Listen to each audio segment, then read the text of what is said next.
মুভির শুরুতেই গল্পের প্রধান ক্যারেক্টার তোশিকে দেখানো হয়। প্রতিদিনের মতো আজও সে ট্রেনে করে তার কলেজে যাচ্ছিল। হঠাৎ সে ট্রেনের মধ্যে একটি মেয়েকে দেখতে পেয়ে তার প্রেমে পড়ে যায়। তোশি আমাদেরকে বলতে থাকে, প্রথম দেখায় আমি তার প্রেমে পড়ে গিয়েছি। এক অন্যরকম অনুভূতি, কিন্তু মনে হয় তার সাথে আমার আর দেখা হবে না। সে হয়তো অন্য এক স্টেশনে নেমে যাবে। এরপর তোশি অনেকক্ষণ চিন্তা ভাবনার পর আবারও আমাদেরকে বলে, আমরা দুজন যদি একই স্টেশনে নামি তাহলে আমি অবশ্যই তার সাথে কথা বলবো। এরপর তোশি তার স্টেশনে এসে পৌঁছায়। দেখতে পায় মেয়েটিও সেই একই স্টেশনে নেমেছে। তখন স্ক্রিনে লেখা আসে ডে 1, অর্থাৎ প্রথম দিন। তোশি মেয়েটির কাছে গিয়ে বলে, আমি তোমাকে ট্রেনে দেখেছি আর প্রথম দেখায় তোমার প্রেমে পড়ে গিয়েছি। আসলে আমি নিজেই অবাক হয়ে গেলাম যে এত অল্প সময়ে কিভাবে একটি মানুষ আরেকটি মানুষের প্রেমে পড়তে পারে। আসলে তোশি বুঝতে পারছিল না যে সে মেয়েটিকে কি বলবে, কিভাবে তার ভালোবাসা এক্সপ্রেস করবে, এবং সে মেয়েটির কাছে তার ইমেইল অ্যাড্রেস চায়। মেয়েটি বলে সে মোবাইল ফোন ইউজ করে না। এই শুনে তোশি ভাবে মেয়েটি হয়তো তাকে ইগনোর করছে। বলে, আমি বুঝতে পেরেছি, তুমি হয়তো আমার উপর বিরক্ত হয়েছ। এই বলে সে চলে যেতে নেয়। মেয়েটি বলে সে মোটেও বিরক্ত হয়নি, তার কাছে সত্যিই কোনো মোবাইল ফোন নেই। এরপর তারা দুজন সেই স্টেশনে বসেই কথা বলতে শুরু করে। তোশি বলে, আমি তাকাতোশি মিনামিয়ামা, আমার বয়স 20 বছর, আমি কার্টুন ড্রয়িং সাবজেক্ট নিয়ে পড়াশোনা করি। আর মেয়েটি বলে তার নাম অ্যামি, সেও 20 বছর বয়সী এবং সে কসমেটোলজি নিয়ে পড়াশোনা করছে, যেখানে হেয়ার স্টাইলিং, স্কিন কেয়ার অথবা প্রসাধনী সামগ্রীর উপর ডিগ্রি অর্জন করা যায়। তোশি বলে, তোমার কলেজ কি এইখানেই? অ্যামি বলে তার কলেজ এইখানে নয়, আসলে সে গত স্টেশনে ট্রেন থেকে নামতে ভুলে গিয়েছিল, তার কলেজটি সেইখানে। সে তোশিকে জিজ্ঞেস করে, তুমি আমাকে পছন্দ করলে কেন? তোশি বলে, আমি জানি না, কিন্তু তোমাকে দেখেই আমার মনে হলো তোমার সাথে আমার কথা বলা উচিত, এছাড়া আর কোনো উপায় নেই। এই শুনে অ্যামি এক প্রশান্তি অনুভব করে। তোশি বলে, পাশেই তাকারা গাইকে নামের একটি লেক রয়েছে, আমরা সেখানে ঘুরতে যেতে পারি। তখন অ্যামির ট্রেন চলে আসে। সে বলে, আমার যেতে হবে। এই বলে সে চলে যেতে নেয়। তোশি তাকে পেছন থেকে ডেকে বলে, আমাদের কি আবার দেখা হবে? অ্যামি যখন তার দিকে ঘুরে তাকায় দেখতে পায় সে কান্না করছে। তোশি বলে, কি হয়েছে তোমার? সে বলে, তেমন কিছু নয়, একটি দুঃখজনক ঘটনা মনে পড়ে গেল। যাওয়ার আগে সে বলে, আমাদের আগামীকাল আবার দেখা হবে। এই বলে সে ট্রেনে উঠে পড়ে। এরপর তোশি কলেজে এসে তার বেস্ট ফ্রেন্ড উয়েমাকে অ্যামির বিষয়ে বলে। উয়েমা বলে, তোমার উচিত ছিল তার ফোন নাম্বার অথবা তার ছবি তুলে নেয়া। আসলে উয়েমা ছিল মেয়ে পটানোতে এক্সপার্ট। তোশি বলে, আমি তোমার মতো মেয়ে পটাতে পারি না, তাই আমাকে বলো যে আমার এখন কি করা উচিত। তখন উয়েমা বলে, আমার মনে হচ্ছে তার সাথে তোমার আবার দেখা হবে, সে তোমাকে ঠিক খুঁজে বের করবে। পরদিন কলেজে আসার সময় সে ট্রেনের মধ্যে অ্যামিকে খুঁজে বেড়ায়, কিন্তু তাকে কোথাও দেখতে পায় না। এরপর কলেজ শেষে তোশি একটি পার্কে আসে ড্রয়িং প্র্যাকটিস করার জন্য। তখন হঠাৎ সেখানে অ্যামি চলে আসে। বলে, তোমার ড্রয়িংটা খুব সুন্দর হয়েছে, এই ড্রয়িংটা তোমার কলেজের ডিসপ্লে বোর্ডে লাগানো হবে। হঠাৎ অ্যামিকে সেখানে দেখে এবং তার কথাবার্তা শুনে তোশি পুরো অবাক হয়ে যায়। বলে, তুমি এখানে কিভাবে আসলে? অ্যামি বলে, তুমি গতকাল বলেছিলে এখানে এসে ড্রয়িং করবে। আসলে গতকাল সে এরকম কোনো কথাই অ্যামিকে বলেনি। এরপর অ্যামি বলে, তুমি গতকাল তাকারা গাইকে নামের একটি লেকের কথা বলেছিলে, চলো আমরা সেখানে ঘুরতে যাই। এরপর তারা সেই লেকে ঘুরতে চলে আসে। তোশি বলে, জায়গাটা তার কাছে খুবই স্পেশাল, কারণ ঠিক 15 বছর আগে, তখন সে 5 বছর বয়সী ছিল, সে একদিন এই লেকের পানিতে ডুবে প্রায় মারাই যাচ্ছিল। তখন হঠাৎ একটি মহিলা এসে তাকে বাঁচিয়ে নেয়। অ্যামি বলে, সে যখন 5 বছর বয়সী ছিল তখন সেও এক প্রাণঘাতী দুর্ঘটনার শিকার হয় এবং একজন মধ্যবয়সী লোক এসে তাকে বাঁচিয়ে নেয়। তোশি বলে, আমরা দুজনই 5 বছর বয়সে দুর্ঘটনার শিকার হয়েছি, ব্যাপারটা খুবই অদ্ভুত মনে হচ্ছে। এরপর সে অ্যামির কাছে তার ফোন নাম্বার চায়। সে তাকে ফোন নাম্বার লিখে দেওয়ার জন্য একটি ডায়েরি বের করে, কিন্তু সে ভুলে অন্য একটি ডায়েরি বের করে ফেলে। তাকে দেখে মনে হচ্ছিল সে কিছু একটা লুকাচ্ছে। এরপর সে অন্য একটি ডায়েরি থেকে পৃষ্ঠা নিয়ে তোশিকে তার ফোন নাম্বার লিখে দেয়। এই ঘটনাটি তোশি তার বন্ধু উয়েমাকে এসে বলে। উয়েমা বলে, যেহেতু মেয়েটি তার ফোন নাম্বার তোমাকে দিয়েছে, তোমার উচিত তাকে এখনই ফোন করা। তুমি তাকে কফি অথবা ডিনারের ইনভাইট করতে পারো। কিন্তু তোশির সাহস হচ্ছিল না যে তাকে ফোন করে ডেটের জন্য জিজ্ঞেস করবে। তখন উয়েমা তোশির কাছ থেকে তার ফোন নিয়ে অ্যামির নাম্বারে কল করে দেয়। অ্যামি কল রিসিভ করে। তোশি কি বলবে বুঝতে পারছিল না। তখন উয়েমা তাকে সাহায্য করে। তার সাহায্যে তোশি আগামীকাল দুপুর 1টায় তাদের ডেটিং ফিক্স করে ফেলে। উয়েমা বলে, তুমি আগামীকাল সকালবেলা সেখানে চলে যাবে, পুরো এরিয়াটা ঘুরে দেখবে এবং সেখানকার সমস্ত খাবার দাবার টেস্ট করবে। এরপর অ্যামি যখন সেখানে আসবে তখন তাকে সেখানকার বেস্ট খাবার এবং বেস্ট জায়গায় ঘুরিয়ে খুব সহজেই ইমপ্রেস করতে পারবে। পরদিন কলেজ শেষে সে জলদি তার ডেটিং স্পটে যাওয়ার জন্য বেরিয়ে পড়ে। তখন তার এক ক্লাসমেট তাকে ডেকে বলে, তোমার গতকালকের অ্যাসাইনমেন্টের ড্রয়িংটা কলেজের ডিসপ্লে বোর্ডে জায়গা পেয়েছে, যেখানে কলেজের সবচেয়ে পারফেক্ট ড্রয়িংগুলোই স্থান পায়। এই শুনে তোশি ডিসপ্লে বোর্ডে এসে দেখে তার গতকালের ড্রয়িংটা সেখানে লাগানো রয়েছে। গতকাল অ্যামি বলেছিল তার এই ড্রয়িংটা ডিসপ্লে বোর্ডে জায়গা পাবে, এবং আজ ঠিক তাই হয়েছে। সে এসব কিভাবে জানলো? এভাবে তোশি একদম হতবাক হয়ে যায়। এরপর তোশি তাদের ডেটিং স্পটে এসে সেখানকার সমস্ত খাবার দাবার এবং ভালো জায়গাগুলো ঘুরে দেখে। তখন স্ক্রিনে লেখা আসে ডে 3, অর্থাৎ তৃতীয় দিন। তারপর অ্যামি সেখানে চলে আসে। তারা সেই দিনটা খুব এনজয় করে। সন্ধ্যায় তারা একটি স্পেশাল জায়গায় আসে। তোশি অ্যামিকে বলে, আমার কাছে সবকিছু কেমন যেন অদ্ভুত মনে হচ্ছে, আর জানি না কেন আমি তোমাকে অনেক বেশি পছন্দ করতে শুরু করেছি। এই বলে সে অ্যামিকে প্রপোজ করে। অ্যামি বলে, আমার কিছু প্রবলেম রয়েছে, আমাকে সহ্য করা মোটেও সহজ কাজ নয়, কারণ মাঝে মাঝে আমি বাচ্চাদের মতো আচরণ করি, মাঝে মাঝে আমি খুব সেলফিশ হয়ে যাই। তোশি বলে, এতে আমার কোনো প্রবলেম নেই। অ্যামি আবারও বলে, খাবারের উপর ডিপেন্ড করে আমার মুড সুইং হয়। তোশি বলে, এতেও কোনো প্রবলেম নেই, আমি তোমার সবকিছু সহ্য করে নিব। তখন হঠাৎ অ্যামি কান্না করে দেয়, বলে, আমার আরও একটি প্রবলেম রয়েছে, আমি অল্পতেই কেঁদে ফেলি। এর কয়েকদিন পর তোশি নতুন এক বাড়িতে ওঠে। উয়েমা তাকে মালামাল উঠাতে সাহায্য করছিল। তখন অ্যামিও সেখানে চলে আসে তোশিকে সাহায্য করার জন্য। উয়েমা প্রথমবারের মতো অ্যামিকে দেখে। সে অবাক হয়ে তোশিকে জিজ্ঞেস করে, এত সুন্দর একটি মেয়ে কিভাবে তোমার প্রেমে পড়ল? এরপর মালামাল উঠানো শেষে অ্যামি উয়েমাকে বলে, এভাবেই সব সময় তোশির খেয়াল রাখবে। উয়েমা অবাক হয়ে বলে, এই কথাটা আমার তোমাকে বলা উচিত, যে সব সময় এর পাশে থেকো। এরপর উয়েমা তার বাড়ি চলে যায়। তোশি এবং অ্যামি ঘর সাফ সাফাই করছিল।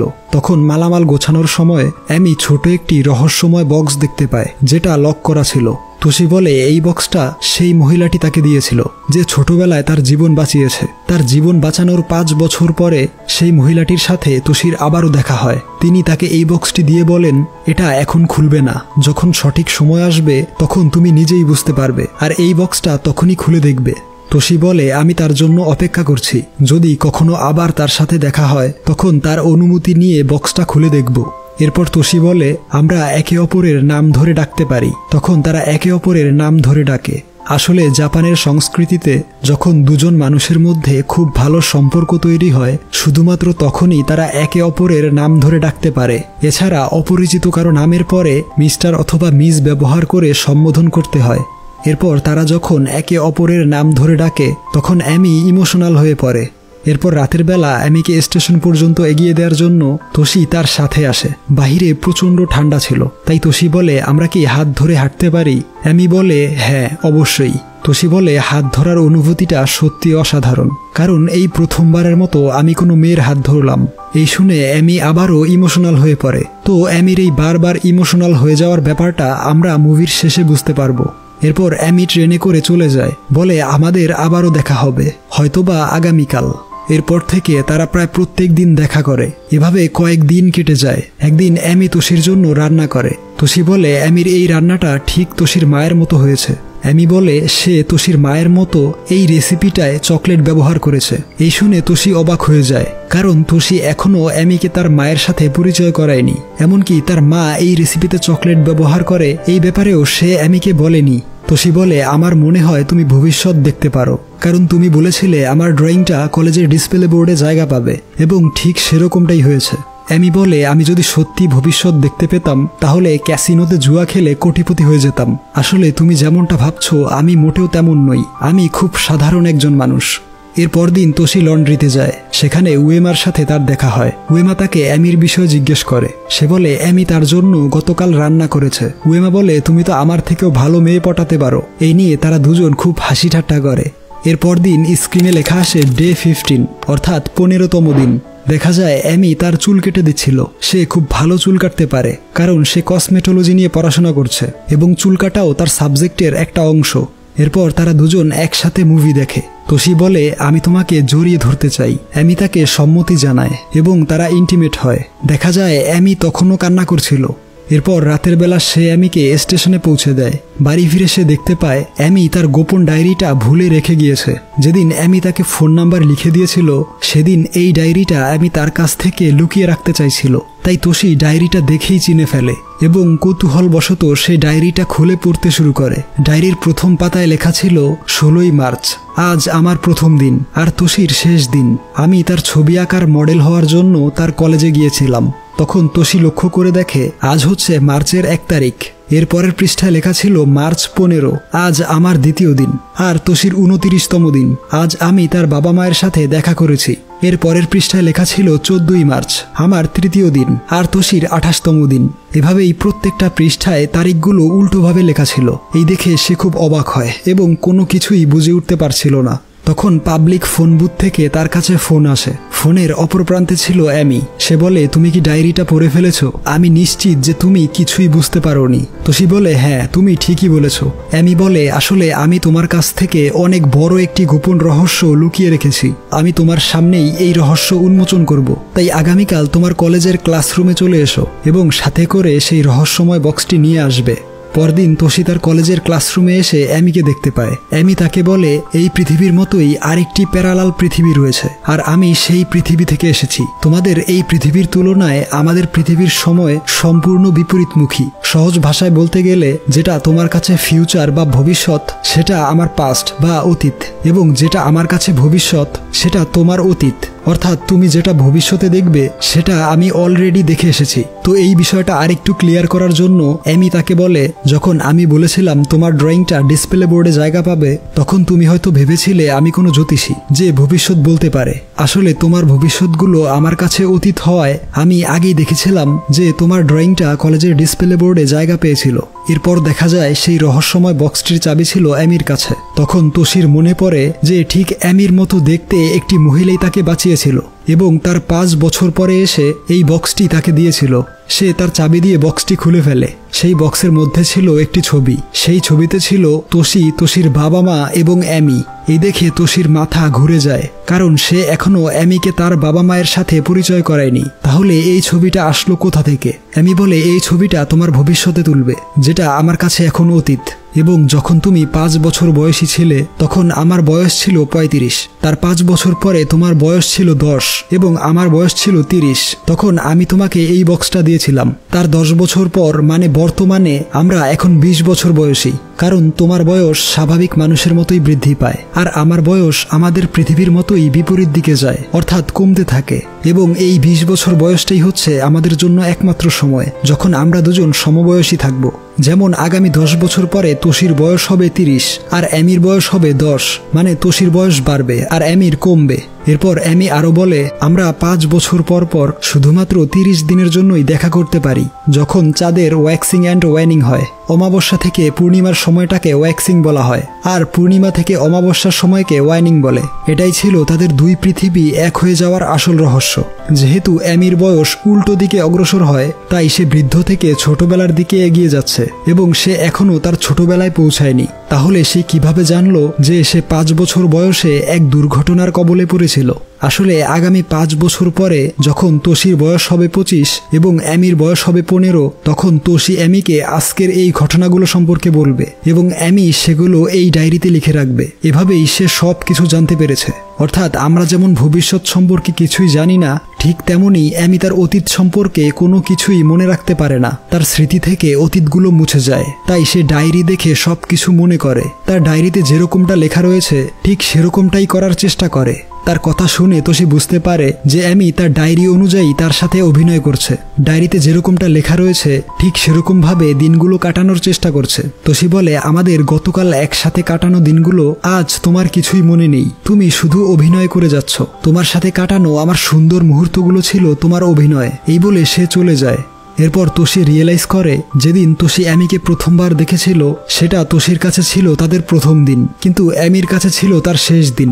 অ্যামির জন্য তোষি এখন যে পরিমাণ কষ্ট পেয়েছে তার চেয়ে অনেক বেশি কষ্ট অ্যামি এতদিন ধরে বয়ে বেড়াচ্ছে। এজন্যই সে ছোটখাটো বিষয়ে কেঁদে ফেলত, কারণ সেই দিনগুলো অ্যামির কাছে ছিল তাদের একসাথে কাটানো শেষ কিছু দিন, যা অ্যামি তার ডায়েরি দেখে বুঝতে পেরেছিল। এসব ভেবে তোষির খুব অনুশোচনা হয়। এরপর তোশি তাকে ফোন করে বলে, গতকাল আমি তোমাকে অনেক কথা শুনিয়েছি, তোমাকে ছেড়ে চলে এসেছি, যা হয়তো তোমার এখন কিছুই মনে নেই। আমি বুঝতে পেরেছি তোমার দিনগুলো কিভাবে কেটেছে, তুমি কতটা কষ্ট বয়ে বেরিয়েছো। আমি তোমাকে বলতে চাই I love you Amy, I love you so much. তখন অ্যামিও তাকে আই লাভ ইউ বলে। এরপর স্ক্রিনে লেখা আসে ডে 21। তারা আবার দেখা করে। তোশি বলে, যেদিন প্রথমবার তুমি আমার হাত ধরেছিলে সেটা আমার জন্য ছিল প্রথমবার, কিন্তু তোমার কাছে সেটা ছিল শেষবার। এই জন্যই তুমি কান্না করেছিলে এবং আমি বুঝতে পেরেছি তুমি ধীরে ধীরে আমাকে ভুলে যাবে। একটা সময় তোমার কাছে আমাকে সম্পূর্ণ অপরিচিত মনে হবে। এরপর অ্যামি তার ছোটবেলার দুর্ঘটনা সম্পর্কে তোশিকে বলে। এই ঘটনাটি তার ডায়েরিতে লেখা ছিল।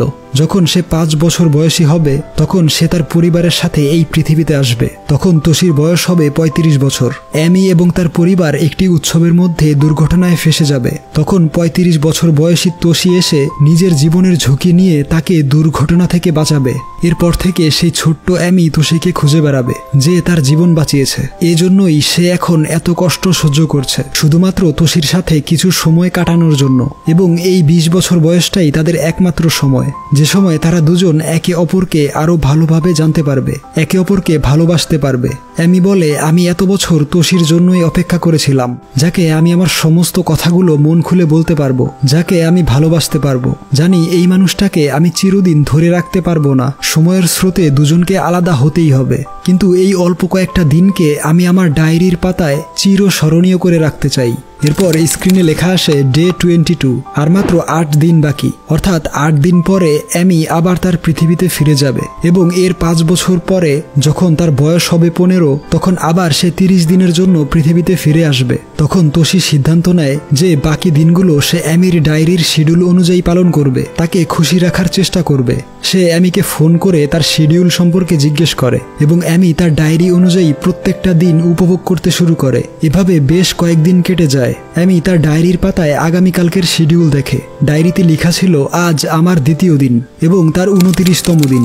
আজ আমি তার বাবা মায়ের সাথে দেখা করতে যাব। এরপর দিন ডায়েরির শিডিউল অনুযায়ী অ্যামি তোশির বাবা মায়ের সাথে দেখা করার জন্য রওনা হয়। তারা তোশির বাসার সামনে এসে পৌঁছায়। সেখানে তোশি অ্যামিকে নিয়ে তার পছন্দের স্ট্রিট ফুড খেতে যায়। তখন অ্যামিকে দেখে তার ছোটবেলার কথা মনে পড়ে। যখন তোশি 10 বছর বয়সী ছিল তখন অ্যামি সেই রহস্যময় বক্সটি দেওয়ার জন্য তোশির সাথে দেখা করে। তখন অ্যামির বয়স ছিল 30 বছর।